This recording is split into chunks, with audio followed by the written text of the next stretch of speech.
Hello, peoples. I am seeing The Batman tomorrow, and I'm incredibly pumped to see it after the raving reviews of today. And today I want to talk about a little retrospective on the Batman as a character because I went ahead and watched all the Batman movies, minus Lego Batman, um, before I wanted to see the Batman. I will be watching War for the Planet of the Apes tonight because I feel like it's more important to see a Matt Reeves movie right before I see another Matt Reeves movie. But I do, of course, it's also really important to get my understanding of the characters. I wanted to go through each actor and discuss what I thought of them as Batman. And so I'll be going from Adam West all the way up to Ben Affleck, and then of course we'll be talking about Robert Pattinson in my review. And so yeah, I'm very excited to talk about this because I did rewatch every single one of them. I have opinions, so let's get into this. We're going to be talking about Adam West. I think for the time, this was probably totally fine. Is it aging well? God, no. I appreciate the ambition that he has on screen and that you can tell that he's trying, but I don't think the understanding of the character was really there at the time. The movie for the time is mediocre, but obviously it's aging like not very well because it's aging to the point where you laugh at it quite a bit.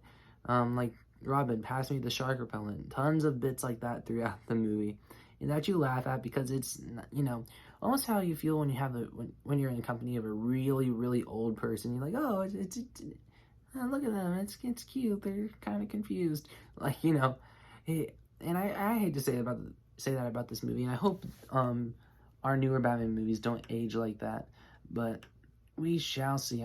Sorry, I'm just getting my list pulled up on the side, so hopefully I don't forget anyone. So yeah, but Adam West, I appreciate the ambition, but it did not click with me. Then after that, shortly after Adam West, well, not shortly after Adam West, we have Michael Keaton. And I love Michael Keaton as an actor. And in the first Batman movie, me and him started off on the wrong foot. That Batman was my main problem with Batman 1989 due to the lack of the character, and to be honest, I feel lack of understanding of the character. Batman is what I like to see with Batman is obviously I want to see Batman struggle. I want to see him struggle as Bruce Wayne. I want to see him struggle as Batman. And this movie really just gave me Bruce Wayne and Batman. There really was no in between, which I just think is pure Batman. To see Bruce Wayne without, or should I say Batman? Well, to see Batman without his mask on, contemplating crap, or like dealing with his problems is just the most Batman you can get. But we barely get any of that in the 1989 movie because I don't know. I personally don't think Tim Burton found Batman to be that fascinating because of his over focus on the villains. And Jack Nicholson's great as Joker, but this video isn't about Joker. It's about Batman. And Michael Keaton, he's a good actor. He did a good job with what he was given. When he was in the Batman suit, I thought his fighting looked pretty stiff and lifeless to me whenever he was behind the mask. But that's probably maybe just an aging thing. It could have looked really cool back in '89, but I don't want to judge it necessarily for that. But that's just how it looked to me. Like I said, it just didn't click with me that much. But in Batman Returns, we get a little bit more. Some of my problems still remain. I don't think we barely got a scene with barely like any Bruce Wayne until like 30 minutes into the movie. But this movie did deal with a little bit more with the struggle between Batman and Bruce Wayne.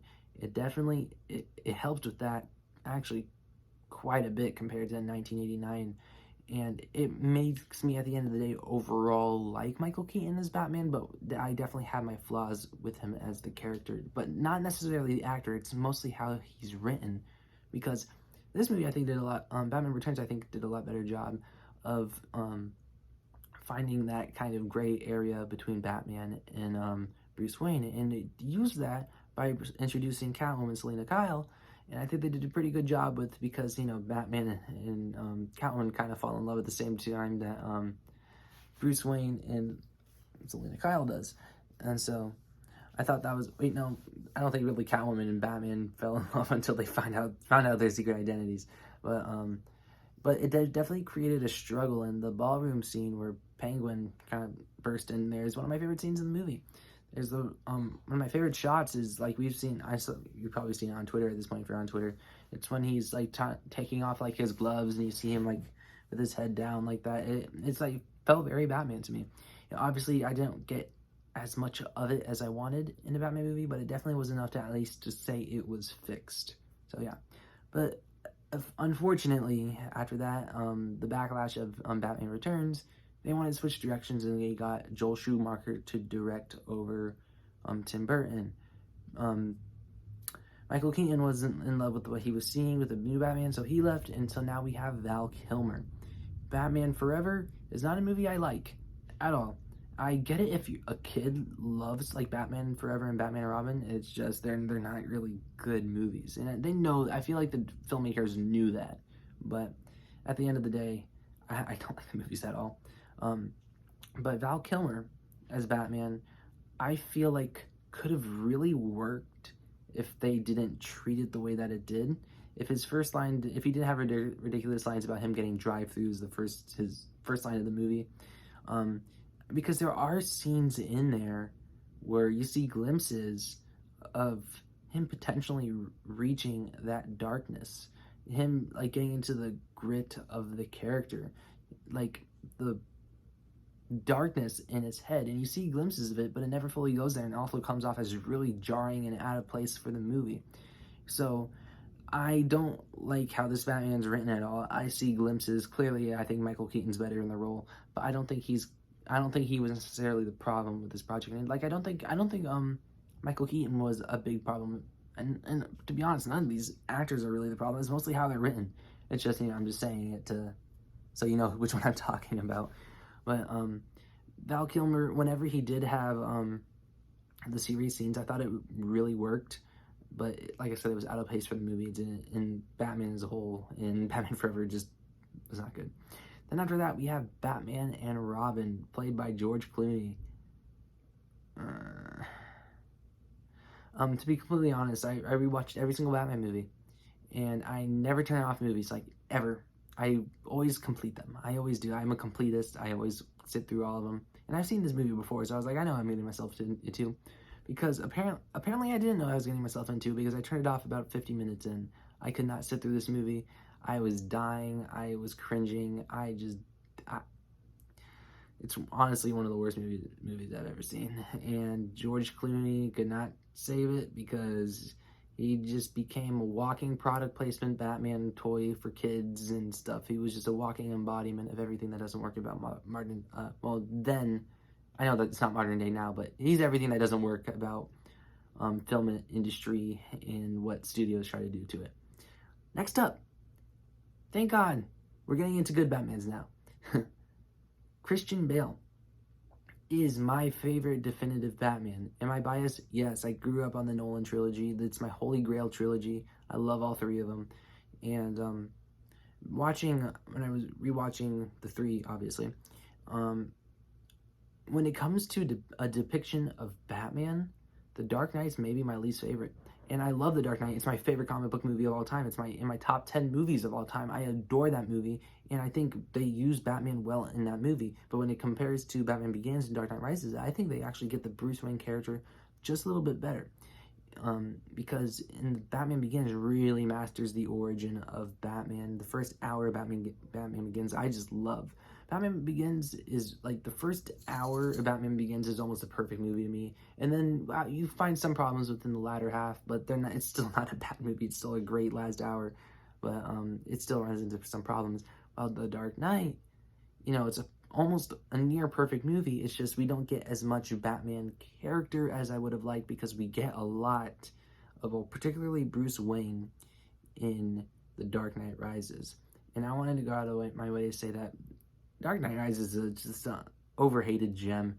Like, I like Dark Knight Rises just as much as I like The Dark Knight. And I would say I enjoy it more, even though The Dark Knight, I will admit, is the much better movie. But The Dark Knight Rises, particularly the scene that works for me about Bruce Wayne and Batman, is the pit. The scene where he crawls out of the pit. I don't know if there's a special name for it, so I'm just going to call it the pit. But you know what I'm talking about. But it's a character study. I know you don't get a lot of Batman in the movie, but you get a Batman showcase in the last 45 minutes of the movie, so it really makes up for it for me. Christian Bale did a really phenomenal job with what he was given. He's my definitive Batman. He did a great job with the Bruce Wayne scenes. He did a great job with the Batman scene. I could have used a little bit more with scenes with him, like, contemplating the problems between him and Batman, but we still get that quite a bit because a lot of people in this universe kind of know his identity. We have Lucius Fox knows his identity. Rachel knows for a little bit. And then we have Alfred. So we have a little bit more bridges of knowing his identity in this movie. And so this series utilized that very, very well. Christian Bale is the definitive Batman for me. And I don't want to say that because if they do a good enough job with Robert Pattinson, I'm not afraid to say he's my favorite as well. And I'll say, right next to Christian Bale, we have Ben Affleck.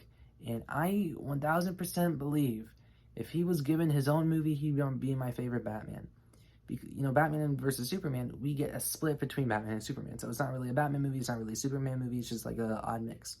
Zack Snyder's Justice League is a Justice League movie, so it's Justice League team-up movie. So it's not really necessarily a Batman movie, but I guarantee you, if we got a little bit more, a movie, like maybe even a trilogy, Ben Affleck would have just been amazing. Because everything that he did, his performance, particularly in Batman vs. Superman, was really good. I thought he gave a very committed and strong performance in BVS. And I can't say that about Zack Snyder's Justice League just because of, I don't think he gave as strong as a performance. Maybe it has to do with his alcoholism. I don't want to make judgment calls like that. But there's also Justice League, which I'm not going to count because, that was forced, and they kind of fixed it. I'd say they went ahead and fixed it. Of course, they haven't restored the Snyderverse, but at least they fixed the Justice League movie. But yeah, I think Ben Affleck really could have been there, and it's still sad that we're not going to get a complete full adaptation of him. But Ben Affleck doesn't want to be in it. He doesn't want to be in it. He needs to do what he wants. So and the killing of him, I feel. I'm down for any interpretation of the character. I'm not going to complain about Batman killing. It's not something I need to have in a Batman movie. And if you're a Batman fan that needs to have killing, does not want their Batman to kill, that's on you. That's fine. I'm not saying it's right for Batman to kill. It's just it doesn't bother me because Michael Keaton's Batman he kills. If you really look at Christian Bale's, you could see he probably has killed people. It's not something I take too seriously or lightly because when Ben Affleck's Batman fights, you feel the punches, you feel the brutalness. Ben Affleck's performance just really nailed it. I feel like he really understood the assignment. And yeah, another thing I wanted to point out, my favorite Batmobile is the Tumbler in the Dark Knight trilogy.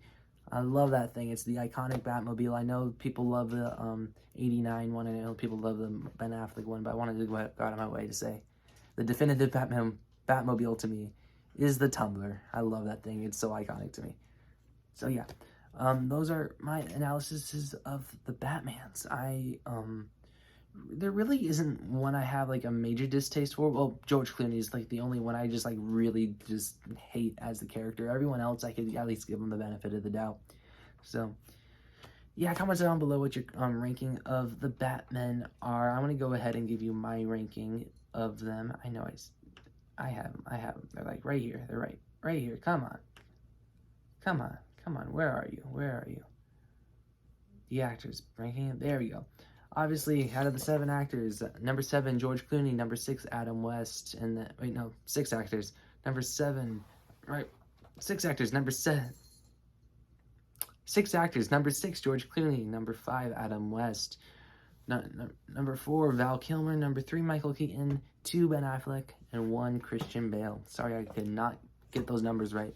So yeah, anyways, that's my Batman video. Comment down below what you guys think of my thoughts. So yeah, anyways, like, share, subscribe, and stuff like that, and adios.